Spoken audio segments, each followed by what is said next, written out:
petits drôles, contes et légendes d'antan, un podcast de Sud-Ouest pour les enfants. Bonjour Picou. Bonjour Diane, et bonjour à toi qui nous écoutes. Tu es prêt à venir découvrir les contes et légendes du Sud-Ouest avec nous ? Aujourd'hui, on va faire la connaissance d'un géant terrifiant qui semait la panique dans les Landes. Loup Bécut. Il était une fois, il y a fort longtemps, un ogre qui vivait dans les Landes de Gascogne. Ce n'était pas encore la forêt de pins qu'on connaît aujourd'hui. C'était une terre de marécages, brumeuse, mystérieuse. Le royaume du Bécut, qui y faisait régner la terreur. Un géant impressionnant. Il pesait pas moins d'1 tonne, c'est-à-dire 1000 kilos, et mesurait près de 13 mètres de haut. Imagine, c'est aussi haut qu'un immeuble de 3 étages. Loup Bécut était aussi très laid. Il possédait un seul œil en plein milieu du front, comme les cyclopes, les créatures de la mythologie grecque. Son nez avait la forme d'un groin de cochon. Et surtout, il avait un bec à la place de la bouche, d'où son nom en gascon. Et oui, Bécut, dans le parler utilisé dans les Landes, cela voulait dire qui a un bec. Et ce n'est pas tout. L'ogre était couvert de poils, des pieds à la tête. Et il courait très vite. Le diable lui aurait pincé les mollets à la naissance, ce qui l'aurait rendu infatigable. Il existe plusieurs légendes autour du Bécut, mais la plus connue, c'est celle du Bécut de Contis. On raconte que cet ogre qui vivait dans la forêt serait venu de la mer pour dévorer les petits-enfants et semer la désolation. Les habitants avaient beau lui offrir le fruit de leur chasse, il n'était jamais rassasié. Un soir de pleine lune, comme à son habitude, l'ogre rôdait dans la lande. Affamé d'avoir tant couru, il s'arrêta devant une jolie maison blanche au milieu des bois, attiré par l'odeur de la chair fraîche. Son flair ne le trompait pas. En effet, lorsqu'il s'approcha de plus près, il aperçut 6 petites filles en train de jouer dans le jardin. L'ogre n'en fit qu'une bouchée. Le lendemain, les paysans se lancèrent à sa poursuite. Mais le Bécut, qui courait très vite grâce au pouvoir que lui avait donné le diable en personne, s'était caché au beau milieu de la forêt, où il s'était endormi. Les paysans eurent beau s'enfoncer très loin dans les bois, aucune trace du monstre. Même leurs chiens ne purent le localiser. Alors, un berger eut l'idée d'aller voir la mère du vent et lui dit « Madame, je vous prie de m'excuser de vous déranger. » « Ouh !» répondit la mère du vent, qui n'aimait pas être importunée. Madame la mère du vent. « Ouh !»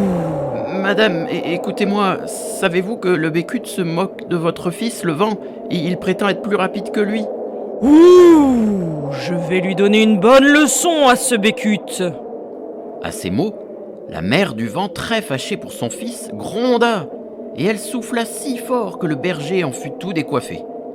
Elle souffla plus fort encore, et des bourrasques de sable s'élevèrent au-dessus de la forêt, si bien que le géant fut emporté jusqu'à la plage. Le sable tournoya dans le ciel, et il s'abattit sur lui. Il fut enseveli, et le corps de l'ogre malfaisant, recouvert de sable, forma alors une dune. L'orgueil enterre les gens, dira la morale de cette légende. Il existe d'autres légendes de Bécut dans les Landes, mais aussi dans les Pyrénées, en Espagne et même dans les Alpes.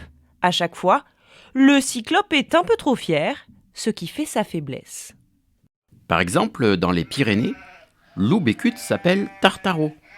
Caché dans les montagnes, Tartaro élevait des troupeaux merveilleux, des vaches et des moutons aux cornes d'or.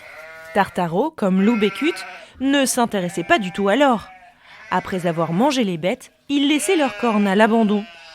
Mais gare à ceux qui tentaient de s'en approcher. Un beau jour, un pauvre paysan et sa petite sœur, affamés, eurent l'idée de braver le danger pour s'emparer des cornes d'or et s'acheter du pain. Mais Tartaro les prit la main dans le sac et il les captura. Les pauvres enfants étaient apeurés, mais le garçon malicieux eut une idée. « Tartaro, lui dit-il, connais-tu les contes de notre région ?» Le géant, qui ne connaissait aucune histoire et qui n'était pas bavard, fit non de la tête. Alors le garçon commença à parler, d'une voix de plus en plus douce, toute la nuit, jusqu'à ce que le cyclope s'endorme. Lorsque Tartaro se mit à ronfler, il frappa le monstre et l'aveugla. Tartaro hurla de douleur et il tâtonna autour de lui pour tenter d'attraper les deux enfants, mais il était devenu aveugle. Le jeune garçon et sa sœur réussirent à s'enfuir en emportant avec eux des sacs remplis de cornes. La famille ne manqua jamais plus de pain. Et comme son cousin Loup Bécut, Tartaro fut vaincu. Derrière la légende. Elle vient d'où la légende des ogres cyclopes? Pour certains, Loup Bécut serait apparu au début du Moyen-Âge.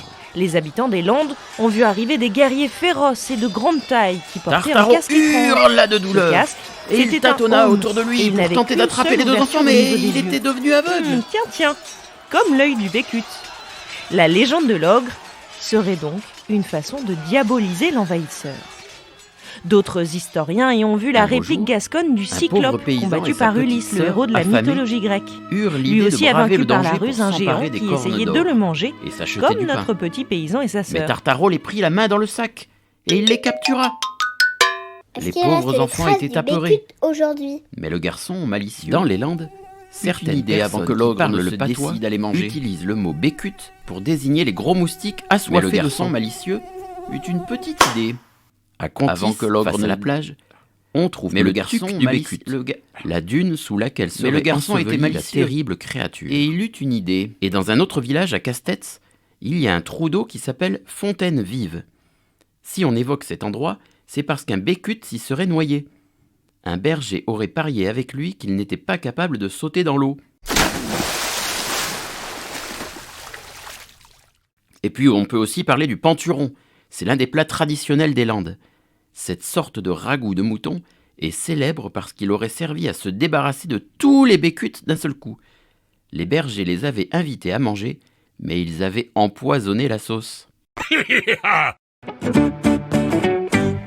As-tu bien tout retenu? Que veut dire Bécut en gascon? Qui a un bec? Qui est bête? Ou qui est bavard? En gascon, bécut signifie pourvu d'un bec. Comme notre géant qui a aussi un nez de cochon et un seul œil au milieu du front.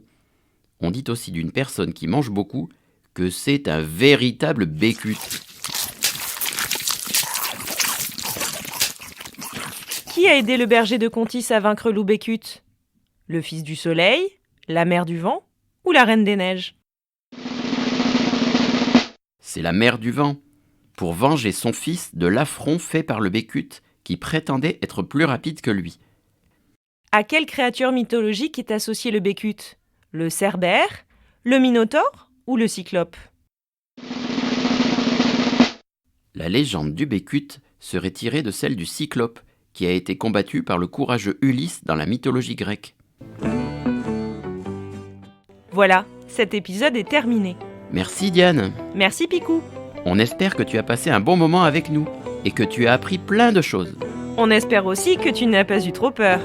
On se retrouve pour un nouvel épisode des Petits Drôles et d'ici là, Amuse-toi bien dans le Sud-Ouest. Salut!